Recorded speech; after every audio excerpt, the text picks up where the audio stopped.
Hello दोस्तों, मैं अतुल पाल अपनी आईटीआई क्लासेस में आप सभी लोगों का स्वागत करता हूं और दीपावली की हार्दिक शुभकामनाएं आप सभी लोगों को देता हूं। और आज मैं अपनी आईटीआई क्लासेस में आप सभी लोगों के लिए एक बेहतरीन टॉपिक के साथ में टाइप्स ऑफ पंच के प्रकार की पंच के बारे में क्लास ले रहा हूं और पंच के बारे में आप लोगों को पढ़ाता हूं। तो दोस्तों, मैं बता रहा हूं कि पंच एक मार्किंग टूल है। पंच एक मार्किंग टूल है और इसको हम लोग क्या करते हैं कि जब हम लोग मार्किंग करते हैं तो मार्किंग के समय लाइन डायमेंशन पॉइंट लगाया जाता है। डायमेंशन और पॉइंट लगाया जाता है तो हम लोग क्या करते हैं कि उन लाइनों को पक्का करने के लिए हम लोग किसका प्रयोग करते हैं? पंच का प्रयोग करते हैं, पंच का यूज करते हैं। तो पता होना चाहिए कि पंच मेरे कितने प्रकार के होते हैं। टोटल में जो टाइप्स हैं पंच के वो 9 प्रकार के होते हैं, बट जो क्वेश्चन सबसे ज्यादा पूछा जाता है वो ये है डॉट पंच और सेंटर पंच और प्रिक पंच। आईटीआई में इतना ज्यादा क्वेश्चन इन तीनों पंचों से पूछा जाता है, जिसके बारे में प्रत्येक स्टूडेंट को पता होना चाहिए। डॉट पंच, सेंटर पंच और प्रिक पंच क्या होता है और इसका एंगल कितना होता है, ये आप सभी लोगों को पता होना चाहिए। तो बात करते हैं कि डॉट पंच। डॉट पंच जो होता है उसका एंगल कितना होता है? 60 डिग्री होता है, 60 डिग्री होता है। और इसका प्रयोग हम लोग क्या करते हैं कि जब मार्किंग कर लेते हैं तो उसकी लाइनों को क्या करते हैं? पक्का करने के लिए हम डॉट पंच का प्रयोग करते हैं, डॉट पंच का यूज करते हैं। और इसका एंगल कितना होता है? 60 डिग्री होता है। आगे का जो पॉइंट होता है उसका एंगल होता है वो 60 डिग्री होता है। क्या होता है कि जब हम मार्किंग कर लेते हैं जॉब के ऊपर, क्या कर लेते हैं? डायमेंशन जो लाइन, जो लेंथ, जो चौड़ाई दी होती है उसको हम लोग क्या करते हैं, जब खींच लेते हैं तो उसकी लाइनों को पक्का करने के लिए पंच का यूज करते हैं। यदि हम लोग क्या करते हैं कि उन लाइनों को पक्का नहीं करेंगे तो क्या करेंगे? जॉब को जब वाइस में बांधेंगे, 1-2 बार बांधने के बाद वो जो निशान होते हैं वो क्या हो जाते हैं? मिट जाते हैं, तो वो साफ दिखाई नहीं देते। उसके लिए हम लोग क्या करते हैं? पंच से पंचिंग कर देते हैं। अब उसको चाहे जितनी बार हम लोग इधर से उधर बांधें वो निशान मिटते नहीं हैं। तो उसके लिए हम लोग क्या करते हैं? लाइनों को पक्का करने के लिए डॉट पंच का प्रयोग करते हैं। फिर आते हैं सेंटर पंच। सेंटर पंच जो होता है इसका एंगल आपको पता होना चाहिए, 90 डिग्री होता है।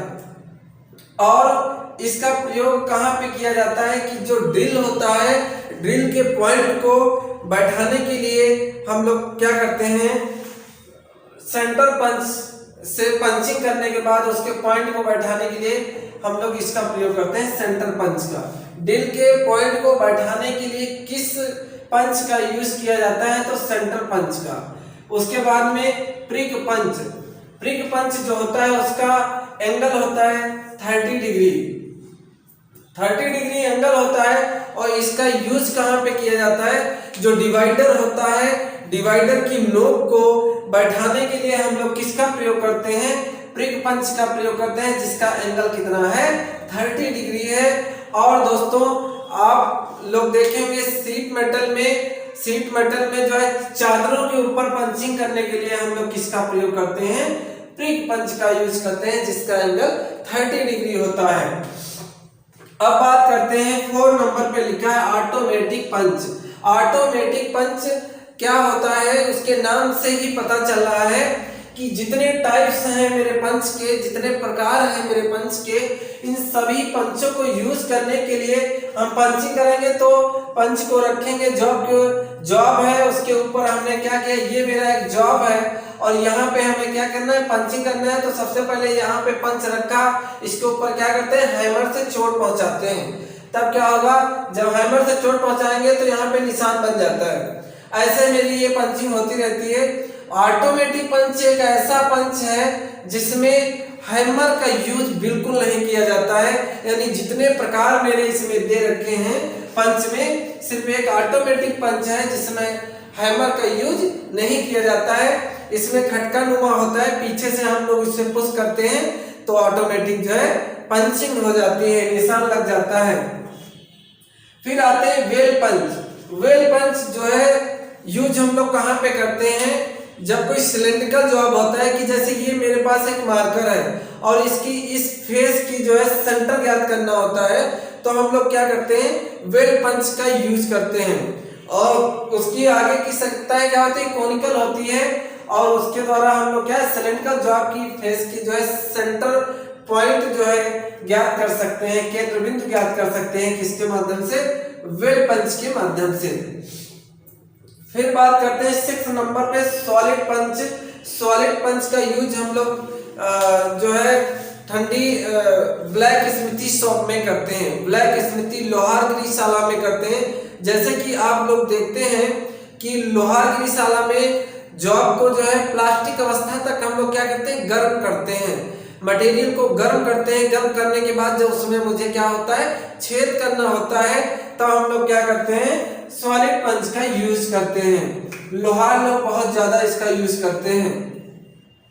फिर मेरे प्यारे दोस्तों हेलो पंच, इसका प्रयोग कहाँ पे करते हैं, खोखला पंच, जिसके नाम से आप जानते हैं कि जब मुझे वॉशर काटना होता है या शीट मेटल में मुझे पंचिंग करना होता है, तो हम लोग क्या करते हैं, हॉलो पंच का प्रयोग करते हैं। वॉशर काटने के लिए शीट मेटल शॉप में जो है पंचिंग करने के लिए जो है हम लोग क्या करते हैं, हॉलो पंच का खोखला होता है ये, इसके द्वारा हम लोग क्या करते हैं, वॉशर बनाते हैं। उसके बाद में अगला है पिन पंच। पिन पंच का यूज हम लोग क्यों करते हैं, जब कोई चीज जो है किसी होल में फंस जाती है तो उसे बाहर निकालने के लिए हम लोग क्या करते हैं, पिन पंच का यूज करते हैं। फिर 9 नंबर पे लिखा है डबल एंडेड पंच।